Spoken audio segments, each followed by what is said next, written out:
Hello everybody and welcome to the studio. We are today doing a vlog. Why? Because day 6 of IEM Katowice is literally about to start.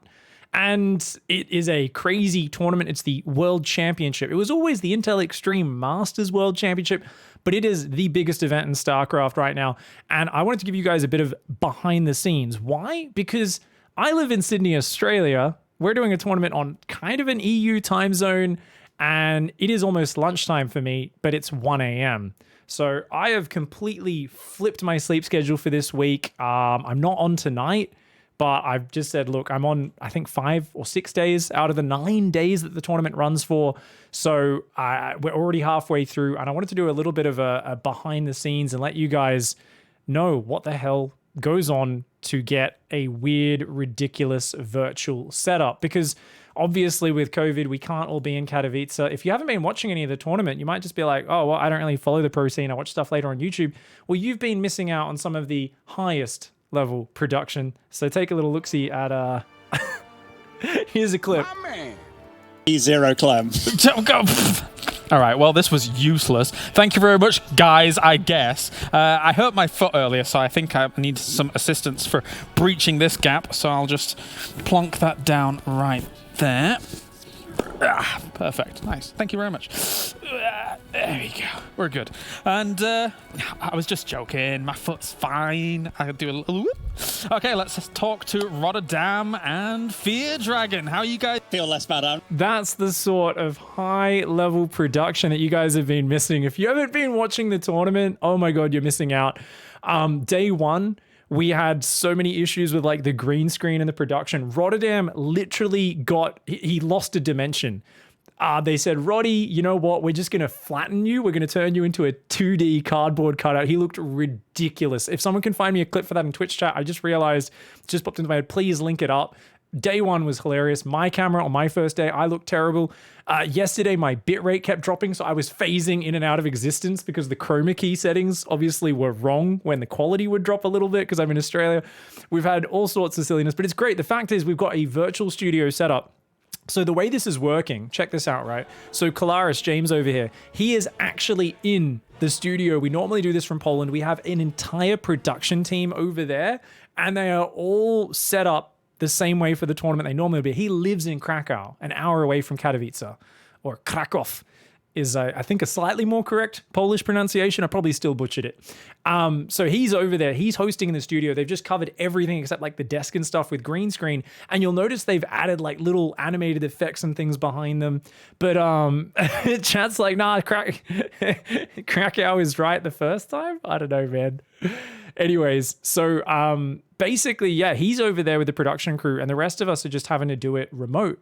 Australia, everywhere else. People are like, hey, why didn't they just fly you guys in? We didn't want to spend a month in quarantine, 2 weeks either side. Crazy amount of time and money would have to be spent for that. So instead, we've all gone through a process. They've shipped out microphones and all sorts of weird equipment to everybody. And let me give you guys a little tour of how we've changed the setup here. So normally, this is going to be super ghetto, by the way. And it's going to be basically, I've had to push my green screen further back. We've had to try and reposition the lights to get a better quality of green screen and all sorts of stuff. Let's just take a little look around here. So basically,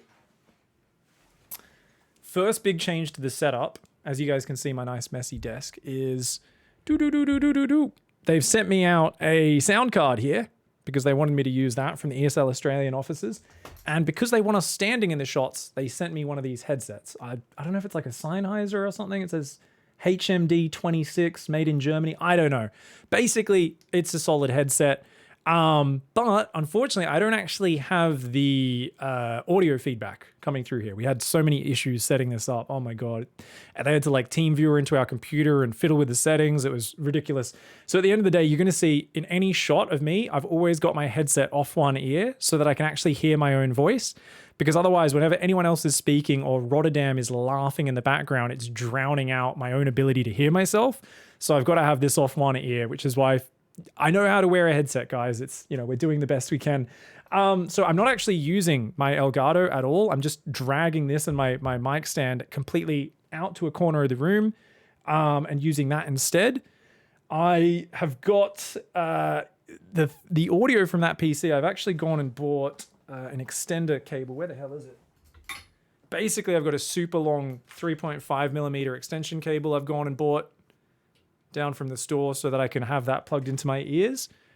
And yeah, there's a whole bunch of good stuff going on. Is that why Roddy had a really bad voice echo yesterday? No, Roddy always uses weird settings. Even when we're at a tournament, Roddy actually doesn't like to hear himself. He turns his audio way down in his ears. Whereas it's every professional voice person is like, you need to be able to hear it so that you can modulate your voice, realize if you're speaking too softly or too loudly, or if you're capping out the mic or breathing into it. Roddy always like, screw that, turns it down, and he just speaks from the passion and somehow still an amazing commentator. We don't know how he does it. He's Rotterdam. He is greater than the rest of us.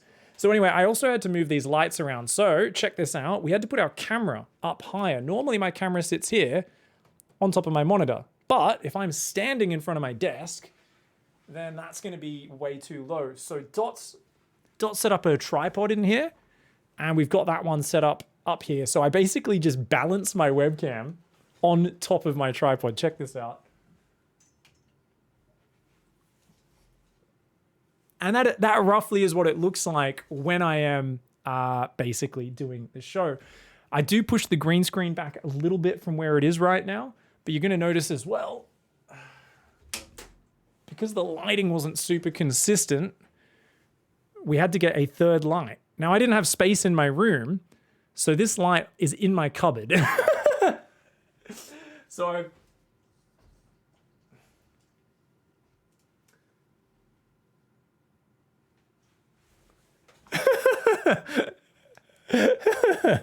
so I've just got me cupboard open, very professional, and that's where we've got a light. So we've got another light coming from front on.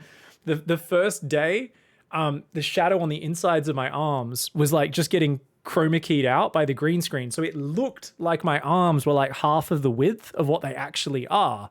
So everyone was like, Jesus, what the fuck is wrong with your arms, pig? Eat some food. Like, you look like my arms looked like they were half the thickness. I was like phasing out of existence. It looked kind of terrible. So I got this light set up in the cupboard. It was too bright, so I had to take 2 of the 4 bulbs out of it as well, which is another way we did it. And we've moved these lights further out to the side. So these lights, normally I keep them a little bit more over here to the side of the desk, so they're half on me and half bouncing off the green screen.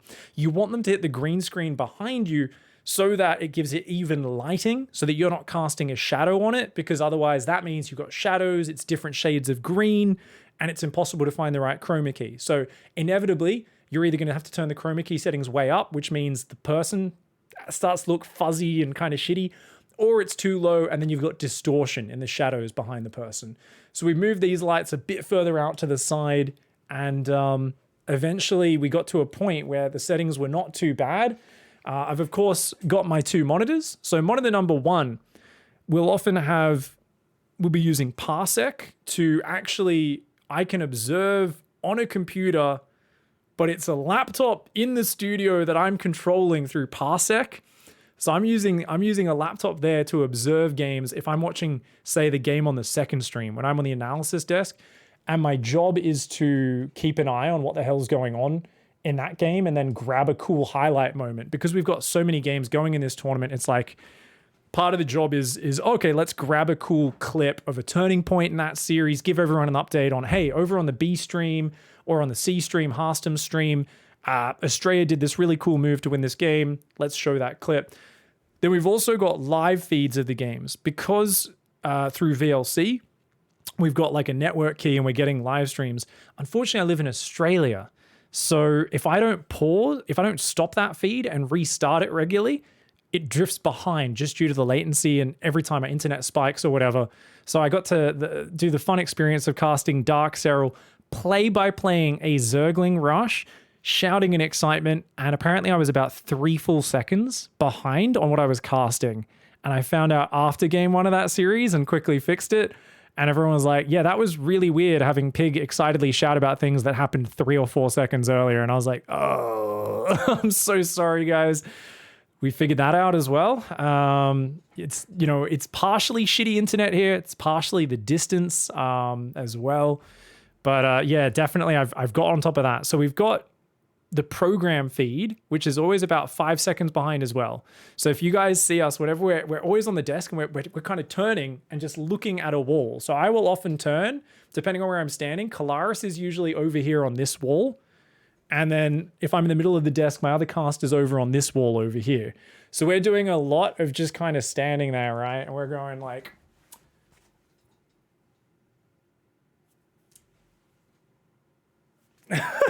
in a room on our own, which is kind of interesting. But sometimes you'll just forget because you're in a different spot to where you were before. So you're doing that just to the wall, and then you like see the preview pop up 5 seconds later, and you're like looking in the wrong direction, and you're like, shit. And you turn and you look the other way, and you're like, ugh. So there's been a lot of moments like that for all of us, where I'm like, yes, zombie, you're here, zombie. I'm like, okay, cool. We've obviously had a lot of funny moments. If anyone finds the Fear Dragon clip as well, that would be fantastic. I know someone linked the Rotterdam clip of him being 2D earlier, so let me show you guys that. Oh, we've got the Fear Dragon clip. Someone already linked that up. Fantastic. Where is the Roddy clip? Oh, we've got a few more clips. Okay, let me show you guys some more clips of some of the silliness you guys have been missing. Oof, close talk to the guys. We made it. Oof, close. Whoa! Okay, yeah. Lauren. No. Space has warped more than just my belly, it seems. Jeez Louise. Hello, gentlemen. How are you doing? I'll start with Rotterdam first here. Nice and close to me. Wearing his Katowice hoodie as well from last year. How's it going, fella? I'm representing James. Doing really good today. I'm feeling it. I'm very excited to see which 4 players are gonna... Oh my god, that's amazing. Yeah, we've got a webcam, so we literally can just lean into the desk and basically put our face up to the camera and turn ourselves into a giant size. If we forget where we're standing, we stand a little bit off. We just look totally kind of bonked a little bit. Now, oh, Fear Dragon the man. This is a good one. We're gonna just do a little bit of nothing too fancy today. We should be fine. Another platform waiting for that one to come on up. Hello, gentlemen. How's it going? That's hello, Fear Dragon. Hi, James. Are you the Wizard of Oz? Well, you see, James, I found that the rest of my body was unnecessary to absorb the games, and it was using excess energy, and I am so excited about these games today that I decided to discard my body so I can focus all of my energy. Oh, damn it, that one cut off. He also then made a made a Power Rangers joke where he's like, Power Rangers, I need you to play the StarCraft game or something. Oh, good times, man. So we've had a lot of fun, and it's literally just been a mixture of ridiculous production errors turning into a lot of fun and just awesomeness. The guys in Katowice have been having a lot of fun with it, man. They've just been chilling with it, going, all right, this is not going to be a perfectly professional show.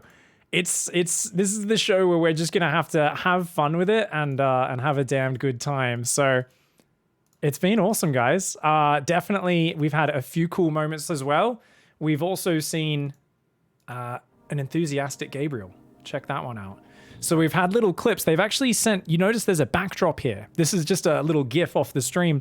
So there's actually backdrops they've sent out to all the players. So even though they're in their homes, they've put a little cardboard screen or whatever it is behind all the players so that it actually kind of looks like they're in a studio. I don't know if they've given them all lights, but most of them actually have a little bit of lighting as well. Way better lit than a lot of the pro gamers normally are. And they've got all these little like waving videos and intros and things like that, which has been super duper cool. And it just adds this nice level to the production where we can actually see the players. We're still getting interviews with them after matches, despite them all being remote. And we are getting some absolutely beautiful moments, including my favorite, one of my favorites out of the whole tournament so far. Check it out. 2021 ends here, GG, but beyond will be the Terran to move on to the round of 24. That's 3 out of 3. You can see what it means to him. That does make me smile. I mean, we all expected Beyond to make it into the round of 24, but they had to work hard for it. That is horrible too. Look at that, cats. Oh. Can we just keep looking at Beyond? It's so cute. He's way cuter than us. He's got his puppy on stream production. What are you guys doing? There you go. Yes. I love that puppy. Cuter than us. He's got his puppy on stream production. What are you guys doing? There you go. Yes. I love that puppy. Bloody adorable, man. Bloody adorable. Oh, I love it. I mean, that puppy is just so damned cute. And I mean, the tournament's literally about to start in terms of games, everybody. So I better finish up this video because day 6 is about to start. It's the final day of groups. Let's give you guys just a very, very brief moment of some of the cool gameplay moments. If you guys haven't been watching, you may have missed this. So let's watch 1 or 2 of the most game-changing moments in the entire tournament that have really rocked our boats. Let's go take a little look at the last couple of gameplay clips before we finish this one up. It's a mistake from a Zerg player to fall for this and get hit by that. Oh my God. Oh my goodness, he's trying to get that shot. It does land. He gets all the Probe Lords. What?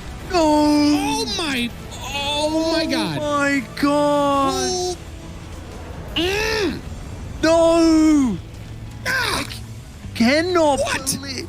Oh my God, he was launching nukes in the corner at the same time. So Solar, you can see him there, the reaction in his chat. It's a mistake from a Zerg player to Let's fall watch for that this again. and get hit by that. Oh my God. Oh my goodness, he's trying to get that shot. It does land. He gets all the shot. What? It does land. He gets. Watch the supply. Oh, 84 supply of Broodlord Viper Corruptor in 1 nuke. And you can see the camera dude, he's so shook, man. Oh, he was literally eating his t-shirt. That was my first day casting, by the way, guys. And I was like, I should have had a coffee. I realized after that match I had a coffee because I literally could not even process what happened. I was like, there's no way that's going to land. Solar he actually got kind of behind in that match and he had fought back. And he was in a winning position against Maru. And if he won that game and that series, he would have gone through. But you know what? He didn't. Why? Because Maru won that game but he was dead. Maru was dead until that nuke landed. And then he proxy 2-raxed him and got ahead and finished him off. Just dispatched him in the next game. Dude, that was so brutal. And it was really insane. So Solar barely missing out a 3-2 scoreline, but he loses on map score and whatnot to Clem. So Clem ends up there with just extra points there. And I believe Clem also won their head-to-head, right? Who won in Clem Beyond? Clem Solar. Solar actually won their head-to-head, but it didn't matter because Clem had a better map score. Head-to-head only happens if you don't have, like Clem I think was on +2 map score, whereas Solar is on +0. Oh, it was brutal, dude. What other clips have we got? Oh, I know. How about this one? And he's going to recall like maybe probes to throw down cannons.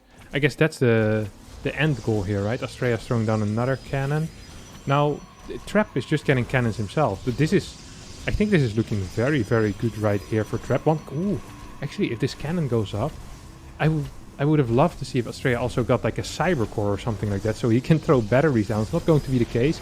Now, the first zealot of Trap is going to fall. I have no clue what's happening. I've never seen this in my life. We have a recall with probes. We have 2 zealots here. No, 3 zealots here for Australia, and cannons are being built right now. The cannon of Trap is being taken out by the 3 zealots and the probes. There's a cannon going up right now for Australia. The probes are being pulled. I can't even see. I think this is it. The cannons from Australia are going up. It's 3 cannons apiece. GG. And Trap calls the GG. What? I think that officially means Trap is out of the tournament. Holy zealots. Officially means Trap's out of the tournament. Like, what? To that? Australia brought the North America. If you guys, people were asking earlier today in my stream chat, they said, what game should I go check out? Go watch all of Australia's games. Go watch all of them. Because even the ones he lost, there was some fun games. And he brought North America. He brought the sewer into the big leagues. With Proxy, Nexus, Cannon, Zealot, Probe, Recall Rush. Dude, I cannot believe this worked against Trap. Such a sick strategy. That was Harstem and Lambo casting that one, and they were just in shock. They were like, what even happened? Like, what even, huh? They don't even know. Guys, you know what? I think I'm going to do more of a proper preview and breakdown where we go through all of my favorite games and look at some of the key moments and rewatch some of these clips tomorrow once the group stage is over, because the tournament's starting and I can't stream over the tournament. I don't want to keep making a video while the tournament's on. So I just want to say a big thanks to everyone for hanging out. I believe the ESL SC2 channel, have the game started? Are they on the desk? It looks like right now, guys. Check it out. They're on the desk. We've got Fear Dragon. We've got Wardy and Kalaris over there. So I'm going to raid these guys up because the final group stage is about to start. And you know what? Rogue, Stats, Cure, Parting, Neeb, Ragnarok. Dude, this group is insane. Yesterday's group was so hard to figure out, so hard to read, but Group D, oh my god, Group D as well. I think Stats wins this group. I think Rogue, people are saying, good chance to go through. Sure, definitely. If Rogue has figured out his Zerg versus Protoss, he's probably going to be second place behind Stats. That's my call. And I think it's a real toss-up for the third spot in that group. Parting, Cure, Neeb, Ragnarok. It could be any of them. It could be any of them. I would say Ragnarok's ZVP maybe not as strong as like his Zerg versus Terran and his Zerg versus Zerg. Maybe. But this is going to be a really sick group. There's Parting fans in chat saying it's going to be Parting. Parting's going to win it no matter what. I don't know, dude.